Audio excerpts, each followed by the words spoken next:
Hello and welcome to this presentation of the DCS Learning System with Siemens SIMATIC PCS Neo.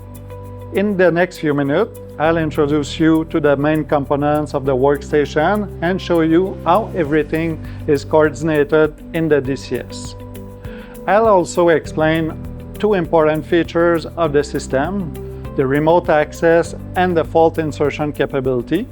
At the end, I'll talk about the optional components. I hope you will see how this mini process plant gives you all the tools you need to make DCS training manageable in your lab and give your student highly valuable practical experience with distributed control system. The focus of this video is on the system itself. Please note that complete courseware with hands-on exercises is available either in a digital format on FestoLX or as a PDF workbooks with campus license. If you have any question, please contact your local Festo representative. Now, let's get started.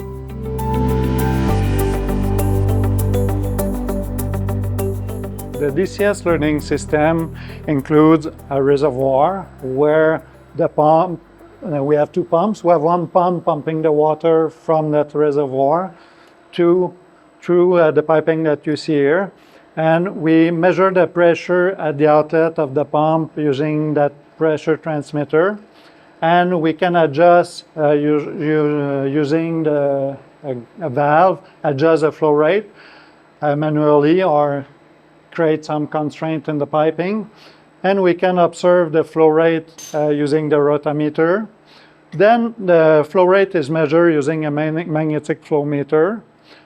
Then the water goes inside that piping here, and we control the flow rate using the pneumatic control valve here that you see. It is a globe type valve, and we pump the water to the bottom of the first column, the large column that you see here. We measure the level inside that column using a radar level transmitter. This radar level transmitter features a remote display, so we can adjust some parameters using the remote display. Then once the level is stabilized in the first column here, we pump the water using a smaller pumps, and the smaller pumps would pump the water to the second column, creating batches. And what we do, we measure the flow rates from the large column to the small column using a venturi tube here that you see. And we measure the pressure drop to measure the flow rate using a differential pressure transmitter. And we measure the level inside the second column using a differential pressure transmitter here. Each instrument features different communication protocols. So if we look at the beginning here, we have a pressure transmitter, but we also have a differential pressure transmitter using Ethernet APL communication protocol to communicate with the DCS Learning System. Ethernet APL is the latest communication protocol, and it will become the most common one in the future. We use a magnetic flow meter, as I mentioned before, and this magnetic flow meter uses ART communication protocol. We have the radar, and the radar uses ART communication protocol also. And if we look at the two additional transmitters, the one measuring the level inside the small column use a Profibus PA communication protocol. And we have the other one here using ART communication protocol for measuring the flow rate inside the piping between the two columns. Now, if we look at the other components, we have air injection capability with this system. So it's possible to inject air at different points inside the system using a air mass flow controller. And also we can measure and control the pressure of the air that we inject inside the system. And what is great with this system, you can decide to inject the air at different points. We have included different pressure ports where you can measure the pressure inside the piping to measure the pressure loss, to introduce students to fundamentals of pressure losses inside piping, inside components. But it is also possible to inject the air at different points. So you can inject air here, we inject air at the bottom of the large column, but it's possible to inject air also at the inlet of the magnetic flow transmitter. And then you can see what is the impact on the flow rate measurement using a magnetic flow meter when you have air inside the piping. So it is possible to control the pressure, flow, and level of water. And it is also possible to control the pressure and the flow rate of gas using these two components here. For controlling the flow rate going to the column, we use a globe-type pneumatic control valve. Globe-type pneumatic control valve are the standard one used in the industry when you want to have accurate flow rate control. And this is the reason why we use that type. And to convert the electric signal coming from the DCS to the pneumatic control valve, you need to have a pressure current converter. So we send the signal to the Festo I2P, current to pressure converter, and this one convert the current to a pneumatic signal that is sent to the actuator of the pneumatic control valve. Now, if we look at the other component that we have in the system, we also have two temperature transmitter. So thermocouple temperature transmitter and RTD temperature transmitter. So the reason why we include the two types, it's because mainly the instructor wants their student to cover both, to see what is the difference between the two types of transmitter. And it is easy to disconnect the transmitter. So we have a quick disconnect here, and then they can present the transmitter to the student and explain how we do the calibration of this type of transmitter. This one features Bluetooth, but it's possible also to remove the and then insert a display if you want to have the temperature, the measurement directly on the temperature transmitter. So you just need to put a display there. And the display comes with the system. If we look at the main screen, main operator screen, we can see the different components. So we have the reservoir here. We have the pumps pumping the water from the reservoir. And we have a pressure control loop at the outlet. So what we see here is the flow rate measured by the magnetic flow meter. And we pump the water through a pneumatic control valve. And we measure the flow rate using the radar level transmitter. And what we have here, we have a simple level control loop using PID parameter. It's not a cascade control loop. I'll show you later how we can change that. We pump the water from the reservoir here, the large column, using a second centrifugal pump that we see here. And we measure the flow rate using the venturi tube. We have the flow rate here. So the flow rate transfer between the two columns. So the second pump pumps the water to the second column here, and we measure the level inside that column using a differential pressure transmitter. And with the system, what we can see, we have a pump, and just before the pump, we have a pneumatic control valve. That pneumatic control valve is an angle seat valve where we shut off the valve here. It's when we stop pumping water to the second column, because we do not want to have the water coming from the large one to the second one by siphon effect. So, and once we have the right quantity of ingredient in the second column, there's a solenoid valve here that we can see opening to drain the second column here to the reservoir. So this is the main screen. It's possible to facilitate the exercises to have different flow paths. This is what we see here. So we have a flow path focusing mainly on the right part of of the system. We have a flow path not using columns at all, more focusing on pressure control. We have a third flow path where we work with the Venturi tube here. And we have a fourth one where we work on the level measurement inside the second column. A fifth flow path where we integrate more components, and a sixth one where we focus more on the large column. So this facilitates the exercises for the student and the instructor. If we look at utilities, this is where we inject air. So we can control the air pressure that we have here. We can change a set point of the air pressure injected in the system. And by changing the set point, we will see, if we put that in automatic mode, we would see the flow rate increasing. So the controller here, the mass flow controller,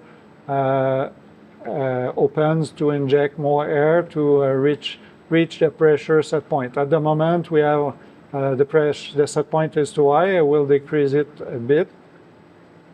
And as we can see, by decreasing the set point, the flow rate is decreasing, the air flow rate.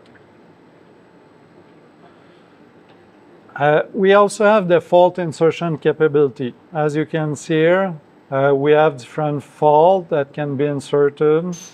So we have a fault that can be inserted by the instructor. I have the instructor access at the system because there's right management in the system. You can have an access as a student. You can have an access as an instructor. And the instructor has more access to more features and can insert faults. So for the instructor, it's possible to insert a fault here.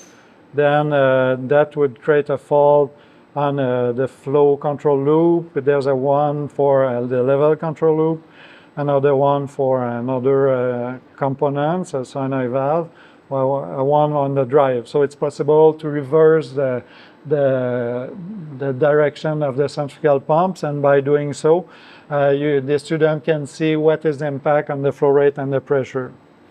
It is also possible to configure all the parameters of each control loop quickly. So you can have access to, let's say, the PID, the PIC 101, the pressure control loop, and you can see the different parameters of that pressure control loop. So it's easy to, if you want to reset the parameters, you can have access to all the parameters at the same time. That's the reason why we have included that. And it's possible to do that for all the control loops, all the components.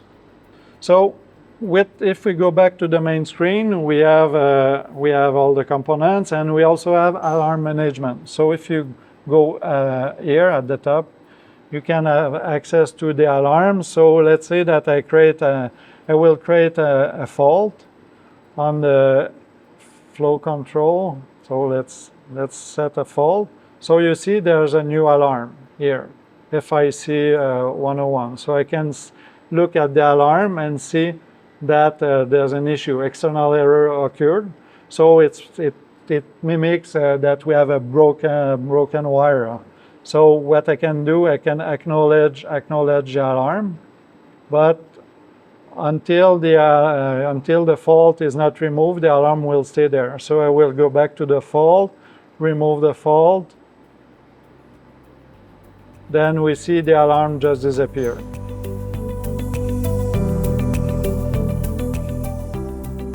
Now let's have a look at the system, but in cascade mode for the level control of the first large column.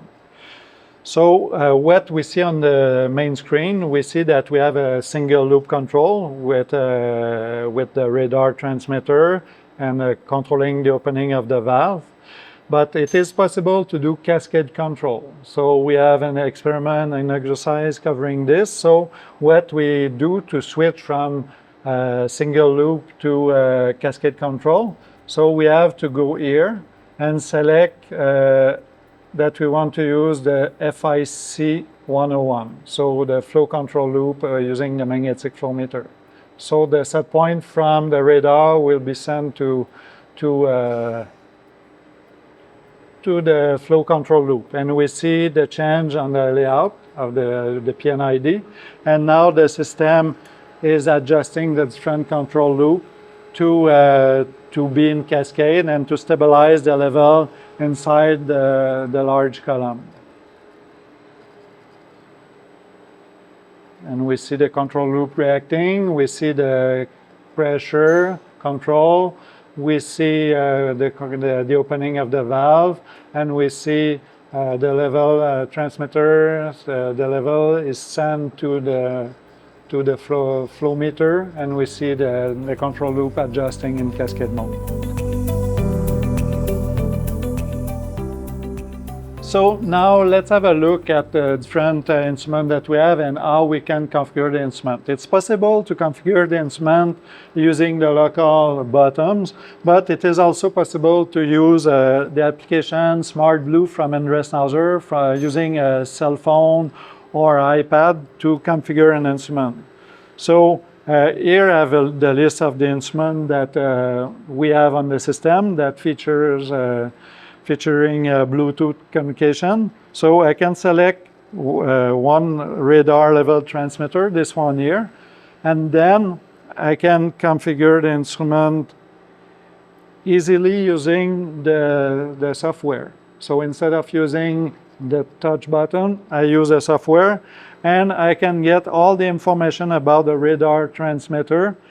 And if I want to go inside the instrument, I can see the different setup of the instrument. I can also see, like for a radar transmitter, what is very important is what we call the mapping. So we send the wave inside the column, and we see the reflection. So for this, we need to work with the mapping, and then you can have that to see the envelope curve directly on the iPad. So it is really nice to work this way. So, and it is now the cutting edge technology about instrument configuration. So what we do with the system, with the second column, we create batches using recipes.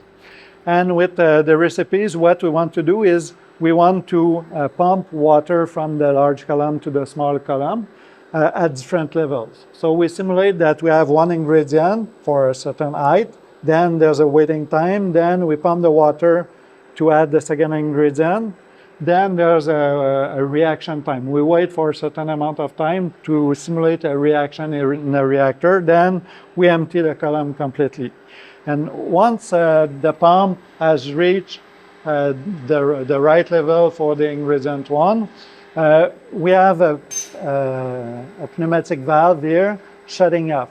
This valve is there to prevent the siphon effect between the large column and the smaller column.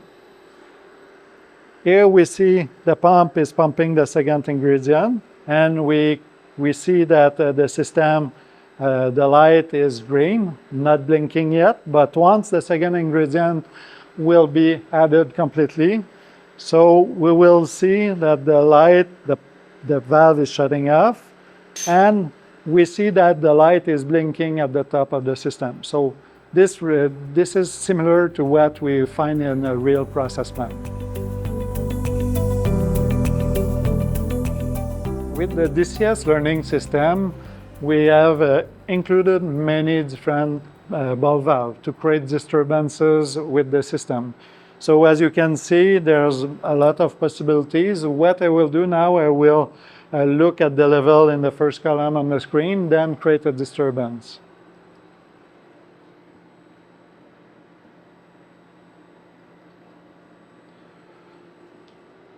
So now we see that the level is in steady state. So if I shut off more that valve, we will see the level increasing. And this is what we see here on the column, and this is what we see also on the trend recorder on the main screen. And then we see the valve, closing slowly to adjust the demand created by that disturbance. Now let's have a look at the back of the DCS Learning System. If we look at the back, we see we have two different cabinets.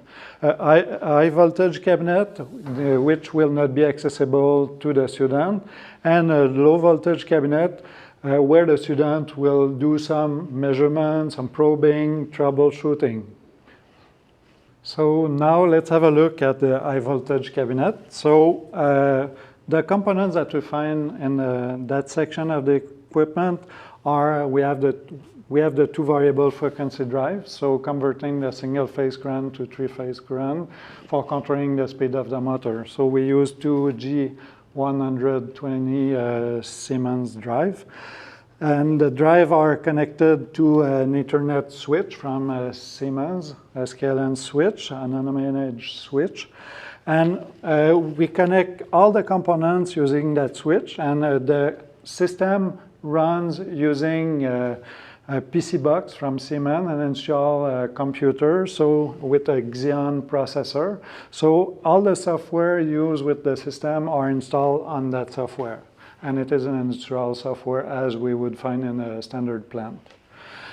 To run PCS Neo and the process, we need to have a CPU. So this is the CPU from Siemens. It is a CPU specifically designed for working with a PCS Neo.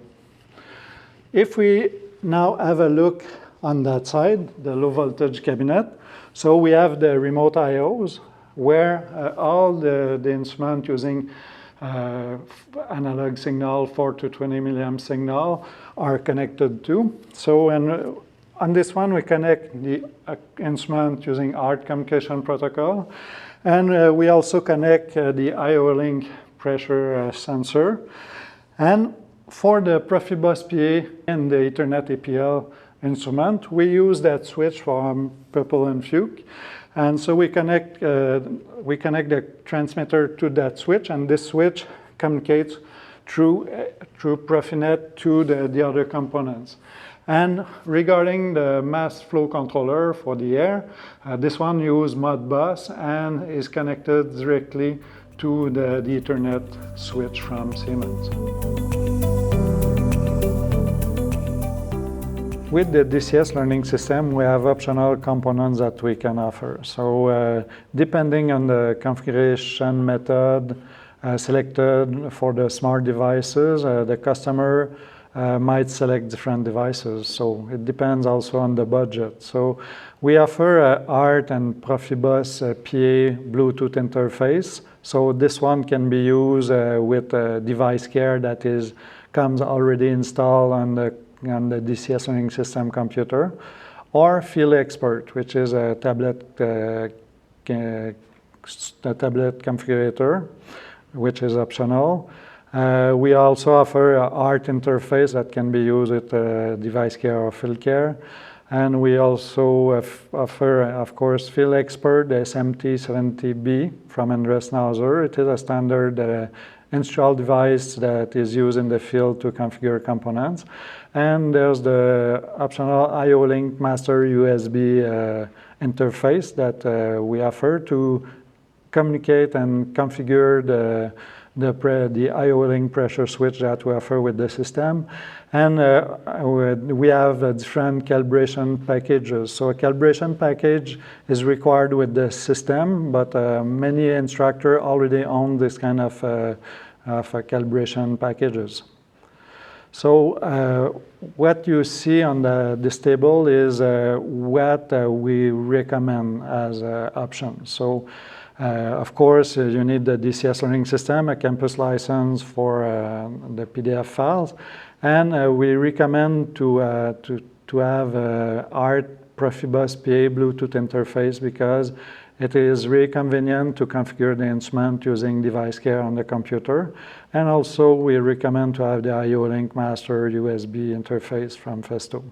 So, and of course, a calibration kit. The basic calibration kit would fulfill the requirement, but it's possible to have the calibration kit with a process calibrator from Fluke, or another one with the Emerson MAS Trex.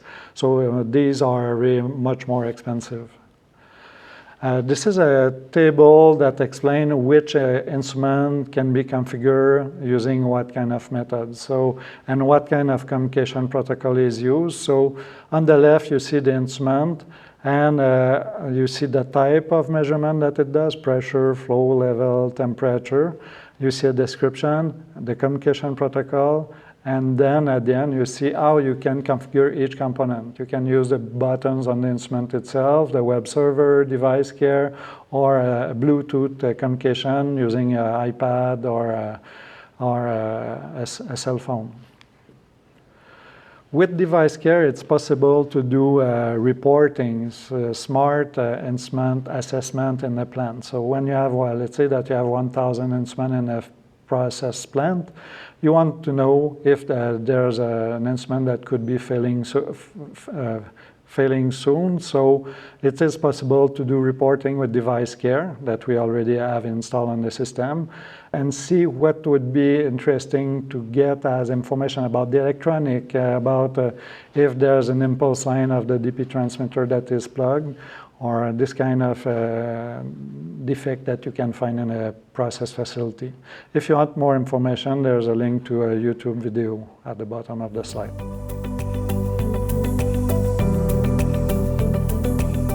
This concludes the technical presentation of our DCS Learning System using PCS Neo. I hope you enjoyed the technical presentation and that it answered many technical questions. If you need further information, please contact your local Festo representative. Thank you.